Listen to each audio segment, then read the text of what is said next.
If your finance team spends more time finding data than using it, if there's one entity here and one there and one here and one there, if scaling your business feels like starting over, you need the Intuit ERP. Intuit Enterprise Suite is the AI-native ERP solution that's powerful, painless, and proven.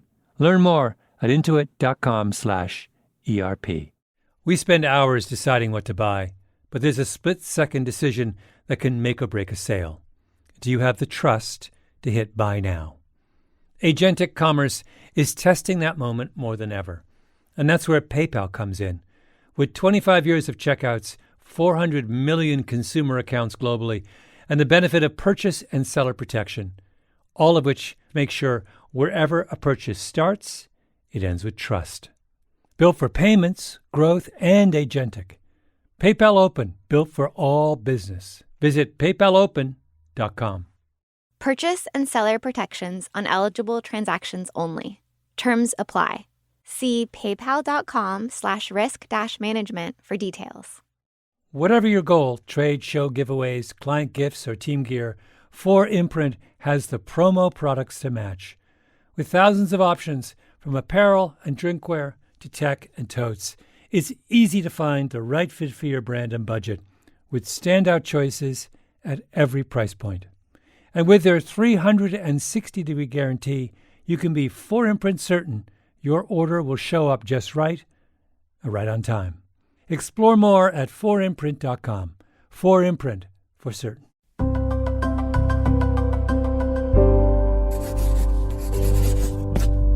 Pushkin.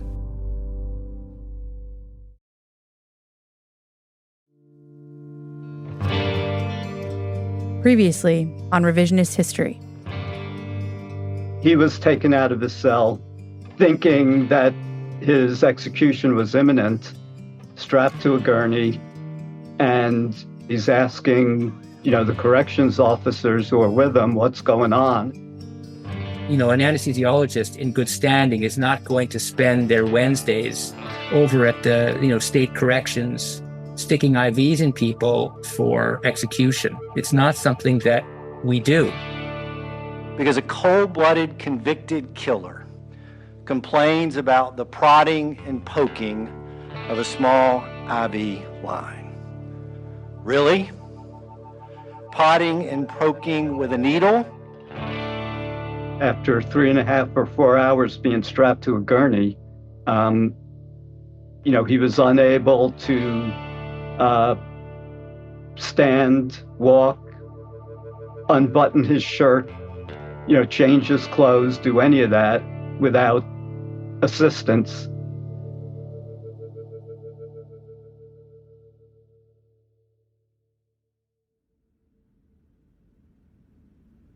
They attempted to kill him on November 17th. His lawyers called me, I think 10 days later. I didn't know them. They didn't know me. And they said, we have a client who's had this thing happen. He's really struggling. Would you take a look at him and talk to him? In the months after his botched execution, Kenny Smith had a confidant, Kate Porterfield, a psychologist who specializes in trauma. She has consulted on dozens of death row cases in her career, spent a lot of time at the U.S. military prison at Guantanamo Bay, worked for years treating patients at the Clinic for Torture Victims at Bellevue Hospital in Manhattan. A very good friend of mine, Stephen, knows her well, and told me one day, "You have to meet my friend Kate. She has the strangest job in America." So I called her up, and we began to talk, with no real plan or agenda. And in one of our conversations, she told me about a case that I'd never heard about before, and a person she'd been asked to evaluate who had affected her deeply. Kenny Smith. That's how I learned about the murder of Elizabeth Sennett. Everything in this series began with my conversations with Kate Porterfield. So tell me about your first visit with Kenny. So my first contact with him was a call, actually.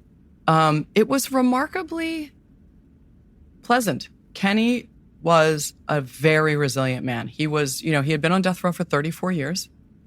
This was a man used to living on death row and used to being in prison. And one of the things he said to me is, he used to call me Doc. He'd say, "Doc, I am very institutionalized.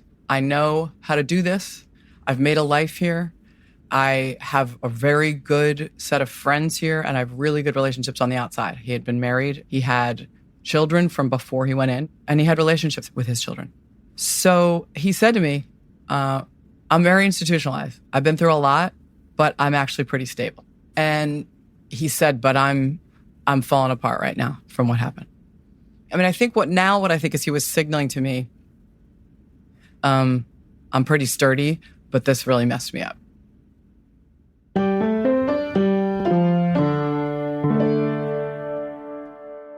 Kate Porterfield would end up spending many hours with Kenny Smith over the next year, talking to him on the phone, visiting him at home in prison, trying to understand what happened to him in that execution chamber on the night of November 17th, 2022, trying to figure out how damaged he'd been by the experience, writing an assessment of his condition that could be used by his legal team in court, and, most of all, just trying to understand who he was. My name is Malcolm Gladwell.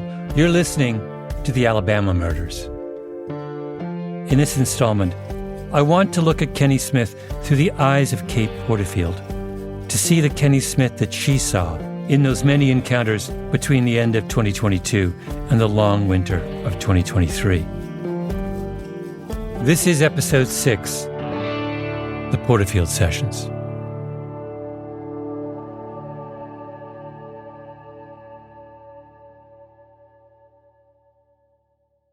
In my third conversation with Kate Porterfield, well before we got to Kenny Smith, she told me about a patient she'd seen many years ago. An older man. This is when she was working at the torture clinic at Bellevue. He was a refugee from a war-torn country. He'd been imprisoned, tortured, and at one point he'd been subjected to a mock execution. He had been made to believe by his captors that he was about to die.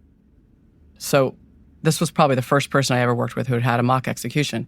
And it is its own unimaginable horror that leaves a really, really bad physiological imprint. Her goal was to gently push him back towards his traumatic experience, to better understand and to help him.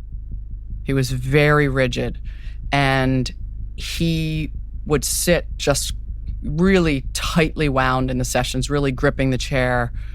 And he didn't want to go there. It took a very long time to draw him out.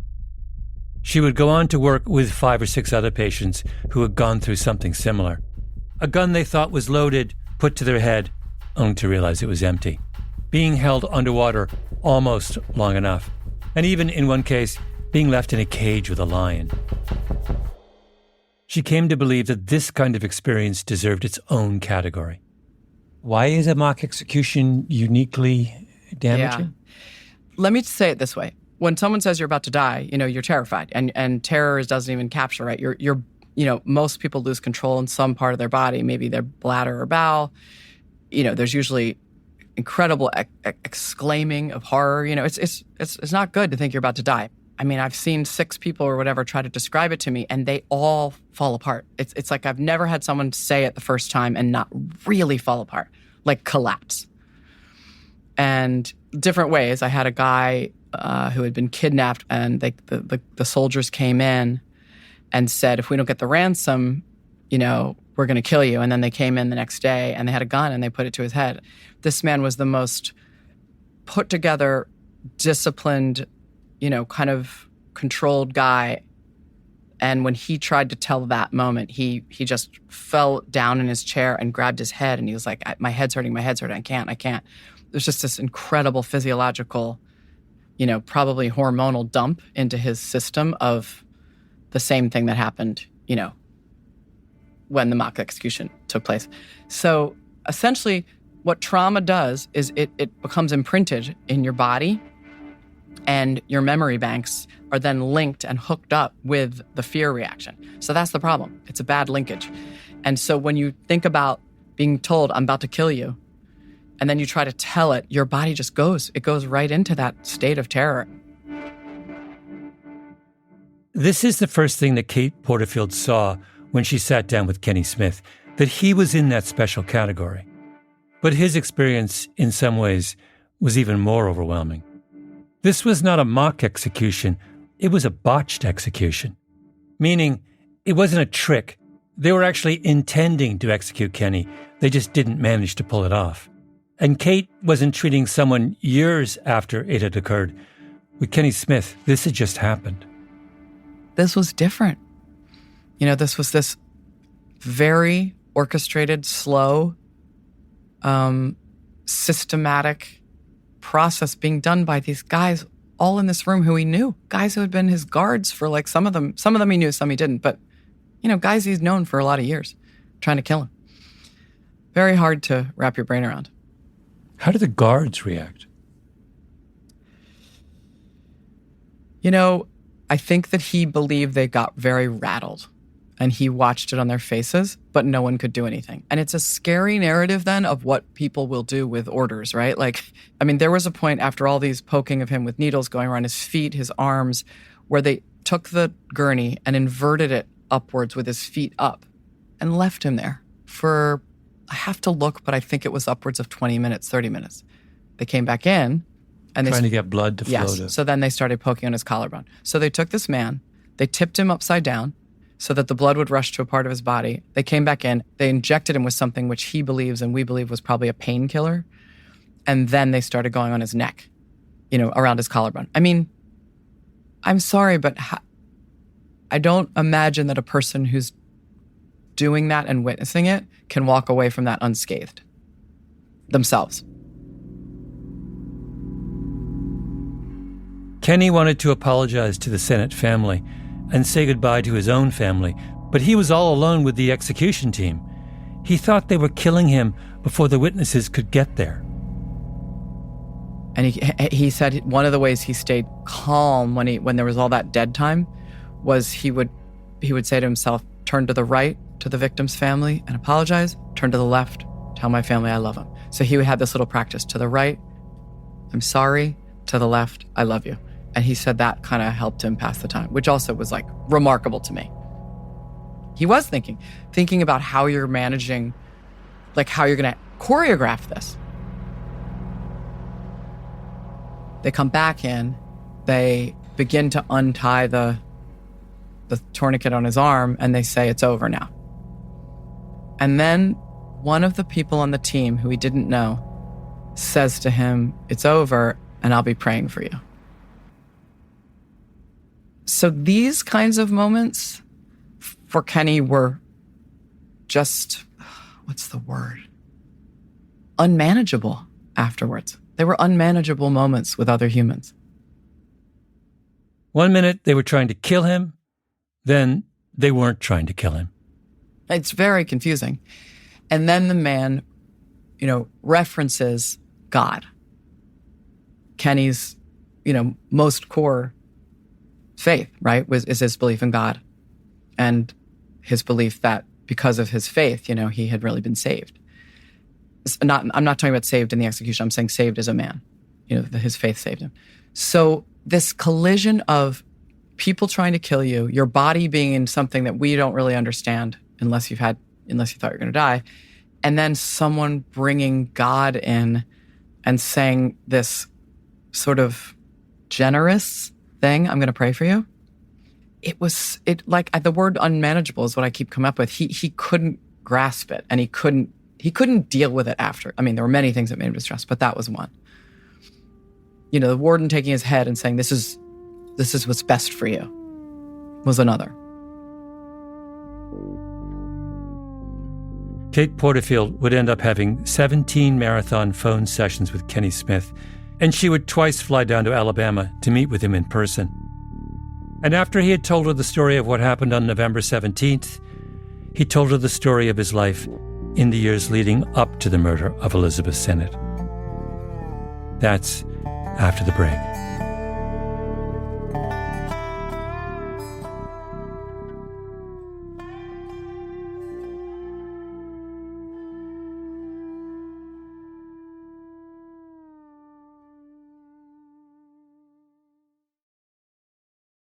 If your finance team spends more time finding data than using it, if there's one entity here and one there and one here and one there. If scaling your business feels like starting over, you need the Intuit ERP. Intuit Enterprise Suite is the AI-native ERP solution that's powerful, painless, and proven. Learn more at intuit.com/ERP. This show is sponsored by BetterHelp.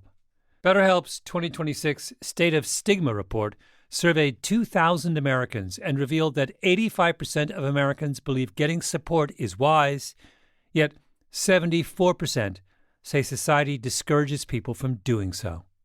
This makes no sense, right? If you have a toothache, society doesn't discourage you from seeing a dentist. If your car breaks down, society doesn't discourage you from seeing a mechanic. If your heart is literally broken, as in not functioning, society doesn't discourage you from seeing a cardiologist.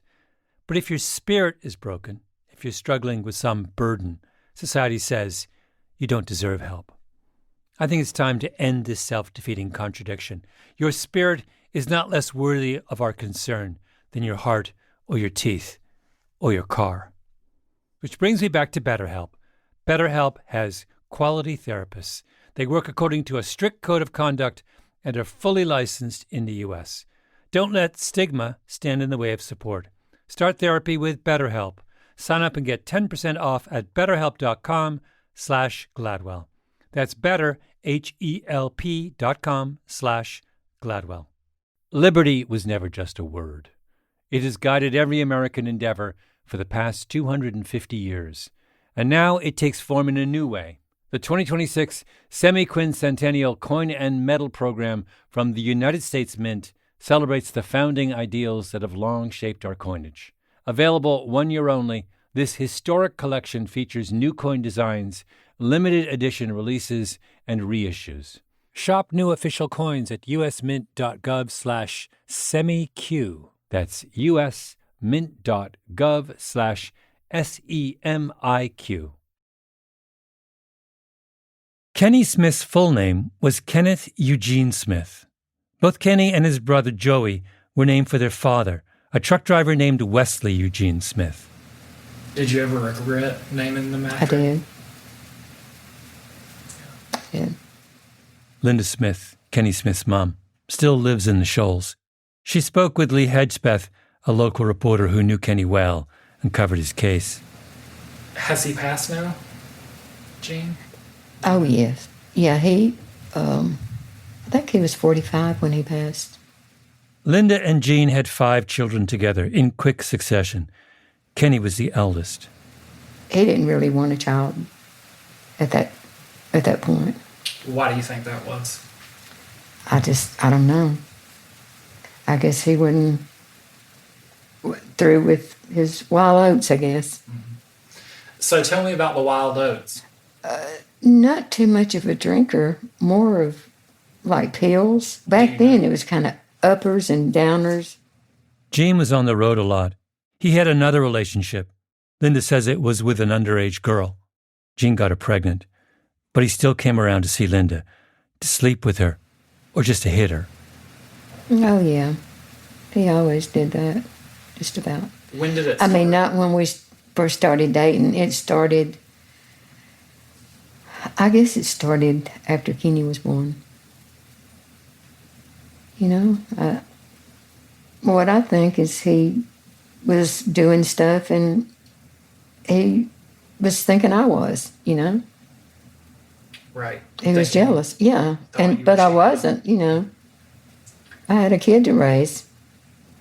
I mean, he would just hit me in the head, and I've still got a scar right there where he threw a bottle at me. And right here, it may have been gone now, but it would just, you know, hit me, knock me on the floor, slap me. Well, see, like I said, he thought that I was, you know, out doing stuff and partying. And like I said, which I wasn't. And can you recall, like, for example, the incident with the bottle? Can you tell me what happened then? Do you remember? Yeah. I mean, I didn't know he was coming in that night, which it didn't matter.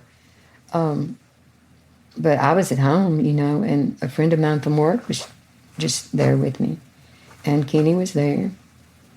And he just came in, and he was just in a rage that night. Do you remember what Kenny's reaction would be when that's happening? How old is Kenny around this time? And Around that time, he's probably 3 or 4. I mean, he'd just run, get up on the couch and sit. Him and Joey and just,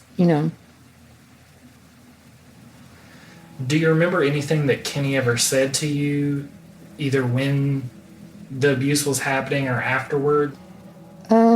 Yeah. I mean, he would. I mean, and hug me and, I guess he was telling me, everything would be okay.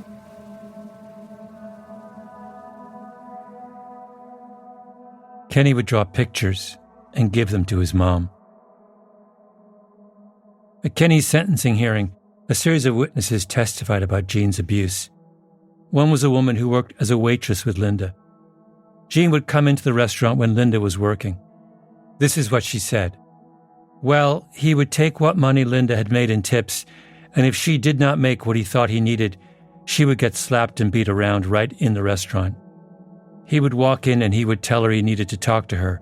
Well, she would walk off into a private place with him, which was around the corner in the hall, and the next thing you know, you would hear this commotion, and he would be beating her. He would slap her and he would hit her with his fist. I have seen him back her up in a corner and just beating her, and I have seen her when her pocket would be torn on the uniform where he had taken the money out of it. Question. And how often would he come around? Answer. Well, at least 2 to 3 times a week that happened. He always made a point to hit her around the eyes.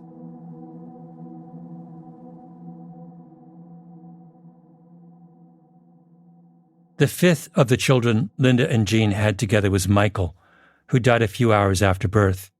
His lungs never developed. In testimony, Kenny's brother Joey said, quote, well, he blamed Mother for it and said it was her fault. And pretty soon, she felt bad, even kind of accepted the blame, and started drinking real heavy. Question, does your mom drink now today? Answer, no. Kenny, Joey said in his testimony, was the one taking care of her. He would be in there with a cold rag on her head, cleaning up the vomit out of the floor when she missed the commode, and trying to wrestle her up out of the floor to get her in the bed because she was a big woman. Question, how old do you think Kenny was the first time that you saw him picking your mama up and talking to her and wiping her? How old do you think he was? Answer, probably 8 or 9. Question, did there ever come a time when you saw your brother turn to drinking? Answer, oh yes. Question, do you remember how old he was? Answer, he was 16. Question, did there ever come a time when you saw your brother start to drink too much? Answer, yes. Kenny met a woman. They had a child together, Michael, named for Kenny's brother who died. They moved to a house in Florence. And one day, a friend of his from high school asked him if he wanted a little quick money roughing someone up. And off he and John Parker went in Parker's Pontiac Grand Prix with a hunting knife and a 5th of wild turkey on the console between them to do what he had seen people do 100 times in his life.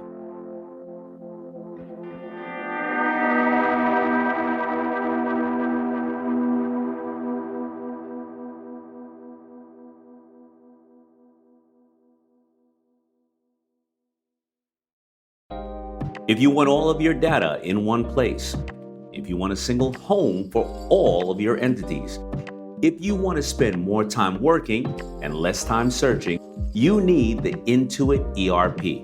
I know because I'm Damon John, and I run my growing business on Intuit Enterprise Suite, the AI native ERP that's powerful, painless, and proven. Learn more at intuit.com/ERP. Liberty was never just a word. It has guided every American endeavor for the past 250 years. And now it takes form in a new way. The 2026 Semi-Quincentennial Coin and Medal Program from the United States Mint celebrates the founding ideals that have long shaped our coinage. Available 1 year only, this historic collection features new coin designs, limited edition releases, and reissues. Shop new official coins at usmint.gov/semiq. That's usmint.gov/semiq. mint.gov/SEMIQ. We spend hours researching products online and deciding what to buy, but there's a split-second decision that can make or break a sale. Do you have the trust to hit the Buy Now button? The way we discover and compare things is evolving, happening faster and influenced by new forms of intelligent advice. But the underlying trust question doesn't go away. If anything, it's more important than ever. That's where PayPal comes in. For more than 25 years, they've been a trusted way to pay. And now PayPal can make the agentic era of commerce work for merchants, letting them maintain control of their brand, their customer relationships. So even as the way we shop changes, the moment that matters most still feels familiar and deeply dependable. Built for payments, growth, and agentic. PayPal Open, built for all business. Visit paypalopen.com to get started. Purchase and seller protections on eligible transactions only. Terms apply. See paypal.com/risk-management for details. Kate Porterfield and I sometimes digressed into more personal subjects. We talked a lot about our kids and parenting, what she had learned as a mother of 3 daughters. And there was something she said at one point that I can't stop thinking about. You know Catherine Harrison, you know who that is? She's a great writer, yeah. And she wrote this incredible memoir about her life with her father, who had disappeared and then got involved with her in incredibly inappropriate way. And it was a beautiful, very painful memoir, very brave. And she has a line in there, I'm going to get it wrong, but where she says, we think that parenting is about unconditional love. And what we mean by that is that the parents have unconditional love towards the children. But what you learn as you grow and as you have kids is that actually the unconditional love is coming from the child to the parent. And I will say I see that all the time in my patients who got abused as children, which is they love their parents. They're hungry for their parents. They yearn for the memory of their parent to be the good parts. And it doesn't matter that the parents did terrible things to them. It doesn't matter. No, I mean, it matters to who they've become, but in their sense of self. Oh, I see. They yearn for that parent. My point is children have an unconditional love of the parent. When Kate Porterfield was just out of college, she'd been attacked by a stranger. He took her by surprise and beat her up. She suffered from what she now realizes was PTSD. It took her years to recover. That experience was one of the reasons she developed such an interest in treating trauma. She had no connection to her attacker, though, no reason to return to him. It was possible to understand ultimately that this was just a case of being in the wrong place at the wrong time. But what if he wasn't a stranger? What if you loved your attacker? And what if your love was so powerful and instinctual that you couldn't help yourself, that you kept coming back again and again, hoping things might be different? I think that's another kind of suffering that deserves its own category.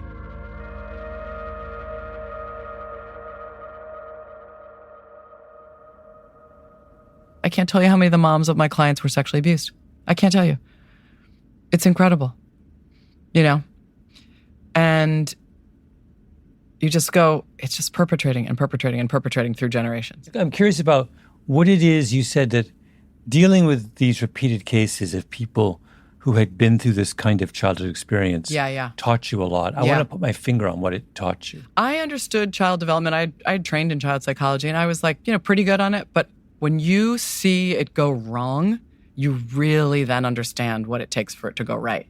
And so watching again and again, grown men sitting across from me, covered with tattoos, guys who had killed a couple people maybe, crying, watching these men sobbing when they recounted being 8 years old and being, here's one, and I'll frame carefully, but, raped at age 8 multiple times by an older family member. And this, person who had committed homicides, no question, sobbing, talking about it. That was so powerful for me in getting me to understand that this guy sitting across from me who is quote unquote scary to everybody in the world. And he looks scary, right? He is a hurt person. If you go all the way back, he's a hurt little boy, and he's now got warrior shit all over himself, right? He's got armor, he's got tattoos all over his face. He's so badass, and he hurts people, right?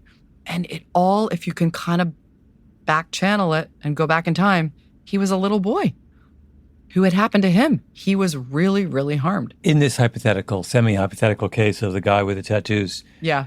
How often in his life do you think he talked about that childhood abuse to somebody? Never. He had never talked about it. More to the point, no one bothered to ask him until she did. And then I went and visited his family and interviewed all these relatives. It was 100% known. Everybody knew this older relative sexually abused kids in the family, and particularly had done so with this child. Nothing ever done. Imagine. No treatment, no assessment, no law enforcement, nothing. Now imagine what that does to that kid. Think about the growing sense of yourself. Mm-hmm. I'm going to get hurt by this person. Everyone's going to know. People are terrifying. They hurt you. And there's no recourse ever, anywhere. The waitress who worked with Kenny's mother remembered this detail about Kenny's interactions with his dad.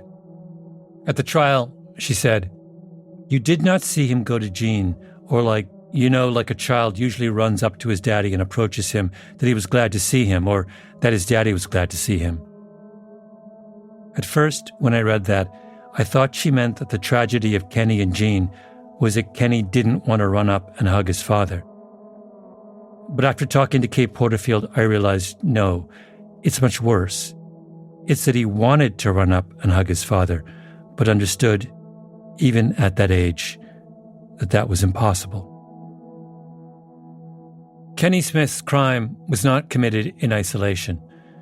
It was a violent act that came at the end of a long cascade. We like people to either be victims or bad guys, right? And so victims are people that things happen to, and people who do bad things are just people who do bad things. And what the area that I think we're woefully missing as, especially in criminal justice, is seeing that people who do things that are against the law or even violent or even murder are usually or frequently doing that themselves, having suffered really bad harm, hurt, maltreatment, abuse, violence. People have a hard time recognizing that a lot of bad behaviors come out of trauma too.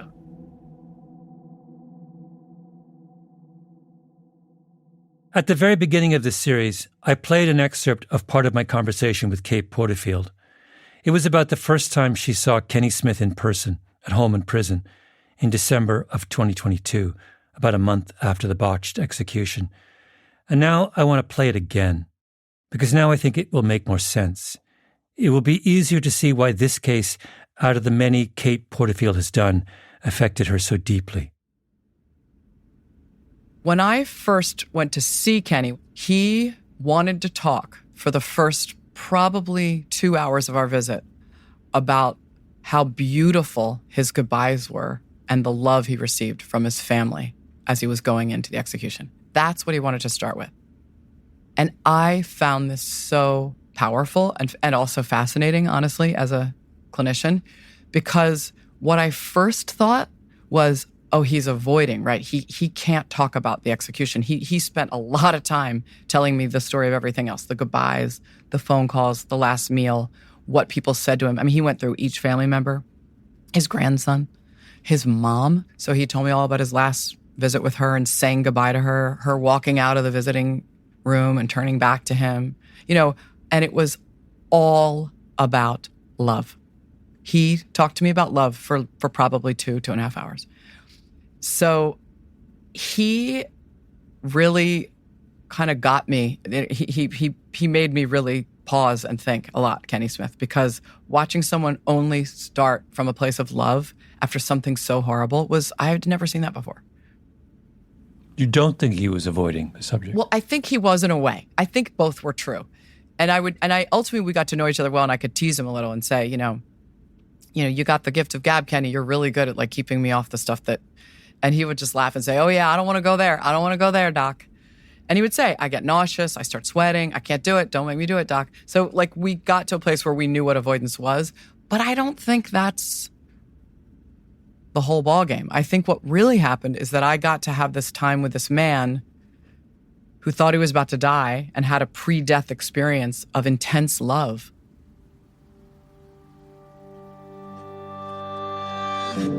There's a famous quote from the art critic John Ruskin. Hundreds of people can talk for one who can think, but thousands can think for one who can see. After a lifetime working with people who had suffered great trauma, Kate Porterfield was the one who could see. And what she saw was a very different version of Kenny Smith. Someone in pain over what had happened and what was to come. And he was just having severe nightmares of being executed over and over. So he was really tormented at night. Then during the day, he'd be exhausted. He had a ton of nausea, and he had a lot of images coming back to him over and over again. And then, on top of that, starts the meaning making. And the meaning making started to really be dark after, several weeks. He started to really think about what had happened, that these people who he knew had done it to him. How could people do this to other people? He started to get really, and then he got depressed. He just got full on depressed.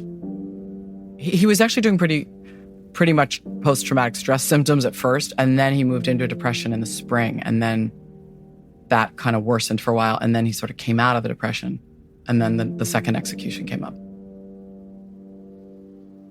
The second execution. The state of Alabama wasn't finished with Kenny Smith.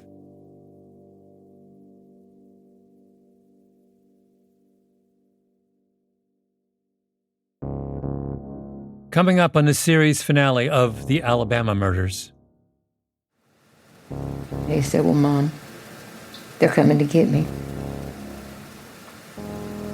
And, we said our goodbyes, and, the last thing he said was, I love you, Mom. I gotta go. So the theory was that because nitrogen gas was not noxious, it could be given to someone as a kind of, method of gas execution that would not be so troubling to them because they would breathe it and not know it, and that they would then lose consciousness and die. I'm not a medical person. I can't opine on what happened. The only one who can tell us if he experienced pain is not here to describe it. But what I observed, anyhow, did not look like what Alabama had advertised.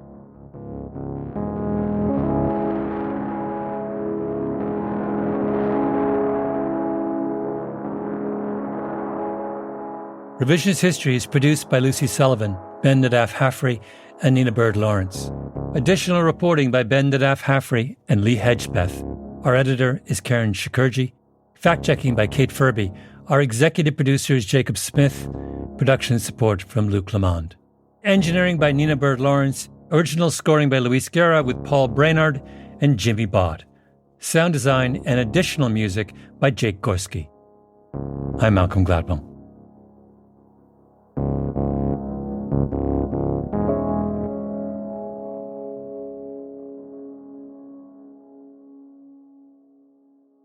You can get this entire season now, ad-free, by subscribing to Revisionist History on Pushkin Plus.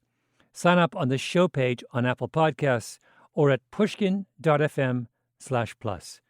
Pushkin Plus subscribers can access ad-free episodes, full audiobooks, exclusive binges, and bonus content for all Pushkin shows. If your finance team spends more time finding data than using it, if there's one entity here and one there and one here and one there, if scaling your business feels like starting over, you need the Intuit ERP. Intuit Enterprise Suite is the AI-native ERP solution that's powerful, painless, and proven. Learn more at intuit.com/ERP. We spend hours deciding what to buy, but there's a split-second decision that can make or break a sale. Do you have the trust to hit buy now? Agentic commerce is testing that moment more than ever. And that's where PayPal comes in. With 25 years of checkouts, 400 million consumer accounts globally, and the benefit of purchase and seller protection, all of which make sure wherever a purchase starts, it ends with trust. Built for payments, growth, and agentic. PayPal Open, built for all business. Visit paypalopen.com. Purchase and seller protections on eligible transactions only. Terms apply. See paypal.com/risk-management for details. Whatever your goal, trade, show, giveaways, client gifts, or team gear, 4imprint has the promo products to match. With thousands of options, from apparel and drinkware to tech and totes, it's easy to find the right fit for your brand and budget, with standout choices at every price point. And with their 360-degree guarantee, you can be 4imprint certain your order will show up just right on time. Explore more at 4imprint.com. 4imprint, for certain.